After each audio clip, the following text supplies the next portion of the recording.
చేస్తున్నానో ఏం ఏం చేశాను మేడం, మీరు ఏం చేశాను అంటే ఫస్ట్ చేంజ్ ద షాప్. నేను షాప్ చేంజ్ చేశాను.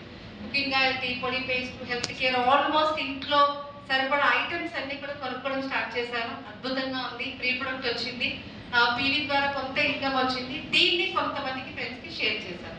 అర్థమవుతుందండి. నెట్వర్క్ ని బిల్డ్ చేశాను. 8 అవర్స్ 16 అవర్స్ నేను ఒక్కదాన్నే వర్క్ చేయడం కాదు, 8 అవర్స్ వర్క్ చేసే పీపుల్ ని నేను తయారు చేశాను. అర్థమవుతుందండి. నేను జాయిన్ చేసేది ఒక 6 మెంబర్స్ 20 మెంబర్స్ ని. ఇప్పుడు నా టీమ్ వాల్యూ చూసుకుంటే 17,300 పీపుల్ నా టీమ్.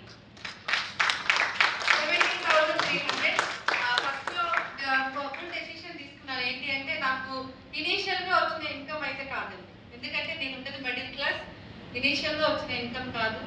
నేను ఉన్నా లేకపోయినా నాకు రాయల్టీ ఇన్కమ్ కావాలి. నేను చేసినా చేయకపోయినా నా టీం అనేది కింద వర్క్ చేయాలి. నేను ఎన్ని హాలిడేస్ పెట్టుకున్నా కూడా నాకు ఖచ్చితంగా ఇన్కమ్ రావాలి. ఇలా ఎంతమందికి వస్తుంది? వస్తుందా? చెప్పండి, వస్తుందా? సో మరి దానికి రియల్ ప్రూఫ్ కరోనాలో ఎంతమందికి ఇన్కమ్ వచ్చింది డియర్ ఫ్రెండ్స్? చెప్పండి. కరోనాలో ఇన్కమ్ వచ్చింది ఎవరికైనా? సో కరోనాలో 4 months 4 నెలలు కూడా ఫుడ్ లేక ఎంతమంది చనిపోయారో, కరోనా వచ్చి ఎంతమంది చనిపోయారో నాకు తెలియదు, కానీ ఫైనాన్షియల్ స్ట్రగుల్స్ తో చాలా మంది ఈఎంఐ కట్టలేకుండా చనిపోయిన వాళ్ళు ఉన్నారండి. అలాంటప్పుడు నాకు తెలిసిన సిచ్యువేషన్, 30 years నుంచి ప్రాణం పెట్టి రన్ చేస్తున్న బ్యూటీ క్లినిక్ లో 1 రూపీ కూడా రాలేదు మై డియర్ ఫ్రెండ్స్. కానీ 4 months ఇంట్లో ఉండి జూమ్ ద్వారా టీమ్ కి నేను సర్వీస్ ఇవ్వడం ద్వారా 2,10,000 4 months తీసుకున్నాను త్రూ వెస్టీస్. ఒకసారి క్రాక్ ఎట్లా ఓకే అండి. సార్ ఇప్పుడు చెప్పాలి కదా మీకు ఏమైనా డ్రీమ్స్ ఉన్నాయా అని. 100% నాకైతే చాలా డ్రీమ్స్ ఉన్నాయండి. ఏంటి డ్రీమ్స్ అంటే నేనేదైతే ఫైనాన్షియల్ స్ట్రగుల్స్ లో ఉన్నానో నా పిల్లలు చదువుకోకూడదు. బాగుందా లేదా డ్రీమ్?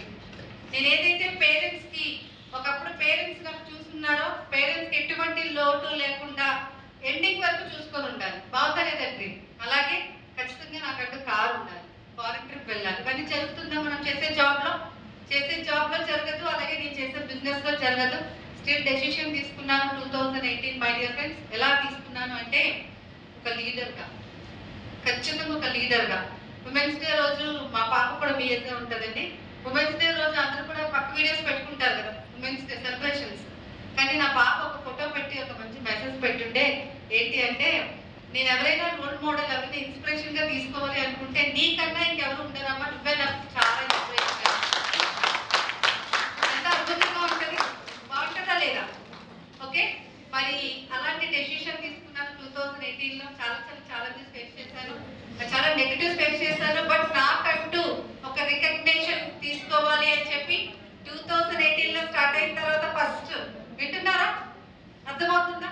సో డైరెక్ట్ సెల్లింగ్ కోసం తెలుసుకోండి. అద్భుతమైన ఇండస్ట్రీ, ఫ్యూచర్ అయితే చాలా ఎక్సలెంట్ గా ఉంటుందమ్మా. సో 2018 లో స్టార్ట్ అయ్యాక ఫస్ట్ నేను కొనుక్కుంటే వచ్చిన ఇన్కమ్ 200 రూపీస్. తర్వాత కొంత టీం ఇంక్లూడ్ చేసి టీంకి ఇలా గైడ్ చేసి ప్రతి ఒక్కరిని కూడా డ్రీమ్ క్రియేట్ చేసి